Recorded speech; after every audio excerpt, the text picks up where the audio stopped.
क्या power star से है बबीता मिश्रा को खतरा? क्या पवन सिंह और उनकी टीम ने दे दी बबीता मिश्रा को धमकी?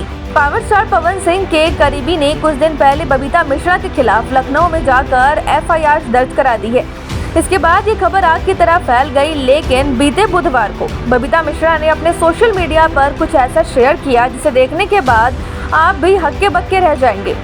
दरअसल बबीता मिश्रा ने पटना के एक थाने में जाकर पवन सिंह के खिलाफ कंप्लेंट करवाई है, जिसका दूसरा पन्ना उन्होंने सोशल मीडिया पर शेयर किया है। चलिए आपको बताते हैं इसमें क्या लिखा है। उसमें लिखा है, क्योंकि घटना के दिन भी उसने अपने YouTube पर मुझे धमकी दी थी कि मुझे रगड़ दिया जाएगा, ठिकाने लगा दिया जाएगा, और पूर्व के वीडियो में भी उसने बोला है कि मुझे ऊपर पहुंचा दिया जाएगा। श्रीमान, मेरे इस आवेदन के आलोक में भोजपुरी गायक सह अभिनेता श्री पवन सिंह एवं प्रियांशु के विरुद्ध उचित कठोर कार्रवाई करने की कृपा करें एवं मैं अपनी पत्रकारिता निर्विघ्न जारी रख सकूं, इसलिए मुझे एक अंगरक्षक उपलब्ध कराने की कृपा करें ताकि माननीय मुख्यमंत्री श्री नीतीश कुमार सुशासन में अपनी पत्रकारिता बिना किसी भय और डर के जारी रख सकूं।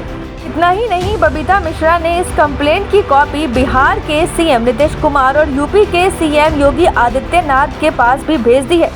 इसके अलावा यूपी और बिहार दोनों के DGP के पास भी इस कंप्लेंट की कॉपी जा चुकी है। इसके अलावा बबीता मिश्रा ने एक और चीज सोशल मीडिया पर शेयर की है, जिसमें मेंशन है कि ज्योति सिंह का साथ देने के जुर्म में 23/9/24 यानी कि सोमवार रात करीब 9:30 बजे पवन सिंह के निर्देश पर उनकी टीम के सदस्य द्वारा मेरी गाड़ी को रोककर मुझे जान से मारने की धमकी दी गई है। क्या सच का साथ देना मुश्किल है? ये रील हमें बबीता मिश्रा के सोशल मीडिया से मिला है। हालांकि पूर्वांचल लाइव की टीम इस बात की पुष्टि नहीं करती, क्योंकि ये खबर बबीता मिश्रा ने अपने सोशल मीडिया के माध्यम से शेयर की है। बबीता मिश्रा का कहना है कि उन्हें पवन सिंह और उनकी टीम से जान का खतरा है। इसके अलावा बबीता मिश्रा ने म्यूजिक डायरेक्टर प्रियांशु सिंह और पवन सिंह दोनों के नाम पर साफ तौर पर कंप्लेंट में मेंशन भी किया है। तो क्या कहेंगे आप इस पर? हमें कमेंट के जरिए जरूर बताएं और चैनल को लाइक, शेयर, सब्सक्राइब करना ना भूलें। पूर्वांचल लाइव की ऐसी ही लेटेस्ट और चटपटी अपडेट्स और गॉसिप के लिए बने रहिए अपने फेवरेट चैनल पूर्वांचल लाइव के साथ।